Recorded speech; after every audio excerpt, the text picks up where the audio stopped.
هل فعلا في حلول سريعة لتكبير المؤخرة وشد البطن وتكبير الثدي من غير جراحة؟ هل الفيلر آمن ولا كله خداع؟ وإيه هو الطريق الطبيعي الحقيقي اللي بيشتغل بجد؟ في الفيديو ده هنعرف كل شيء، الفوائد والأضرار والأكاذيب والحلول اللي ممكن تغير جسمك وصحتك من غير ما تأذي نفسك. تابعيني للآخر لأن المعلومة دي ممكن تنقذك من مشاكل كبيرة جدا. أولا، ما هو الفيلر؟ الفيلر هو مادة شبه سائلة بيتم حقنها في الجسم علشان تعطي شكل ممتلئ في منطقة معينة زي الخدود، الشفايف، الثدي أو المؤخرة. الأنواع اللي بتستخدم غالبا بتبقى حمض الهيلورونيك وده مؤقت، والسيليكون الصناعي وطبعا ده غير آمن غالبا، ودهون الجسم نفسها في بعض الحالات. الأضرار المحتملة للفيلر في الثدي أو المؤخرة، رغم إن النتيجة بتكون سريعة إلا إن الأضرار مش بسيطة ودي أهمها. انسداد الأوعية الدموية ممكن يسبب غرغرينة أو موت الأنسجة. العدوى اللي هو الحقن غير المعقم أو غير المحترف بسبب التهابات خطيرة. تحرك الفيلر من مكانه، الجسم بيتعامل مع الفيلر كمادة غريبة. تشوه دائم، في بعض الحالات بيحصل تكتلات أو شكل غير طبيعي. تكلفة عالية ومتكررة، نتيجة مؤقتة وبتحتاج إعادة كل عدة شهور. الدراسات الطبية بتحذر من استخدام الفيلر في مناطق كبيرة زي الثدي أو المؤخرة، إنه بيش معمول علشان كده أصلا. طيب إيه هو الحل الآمن والطبيعي؟ واحد، التمارين المقاومة والسكواتس.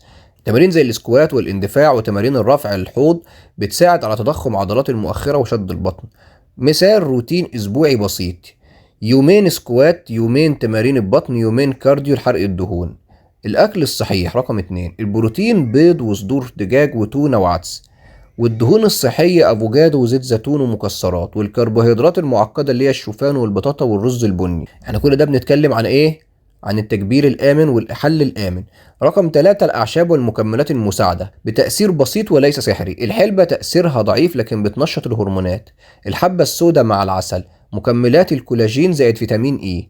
رقم 4: استمرارية أهم من السرعة. النتيجة الطبيعية بتاخد من 3 ل 6 شهور، لكن النتيجة دايمة وآمنة. أما بالنسبة لنحت الجسم بدون جراحة، لو عايز تنحتي جسمك من غير جراحة اتبع التالي: التمارين زائد نظام غذائي منخفض الدهون، شرب مية كتير، تقليل السكر نهائيا، والنوم الكافي من 7 ل 8 ساعات. بعض الناس بيستخدموا أجهزة مثل الكرايو لتجميد الدهون أو الهاي فو، لكنها تظل أدوات مساعدة مش حلول أساسية.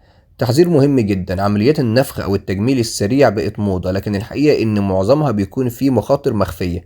لا تخاطري بجسمك علشان تعجبي الناس. الجمال الحقيقي هو انك تكوني بصحة راضية عن نفسك وتتطوري بشكل طبيعي. في الخلاصة يا جماعة، الفيلر ممكن يكون خطر لو اتعمل في مناطق كبيرة زي الثدي او المؤخرة، والحل الطبيعي موجود وفعال، لكنه عايز صبر ونظام. لو عايز جدول رياضي او نظام غذائي خاص بيكي اكتبوهولي في التعليقات وانا هساعدك.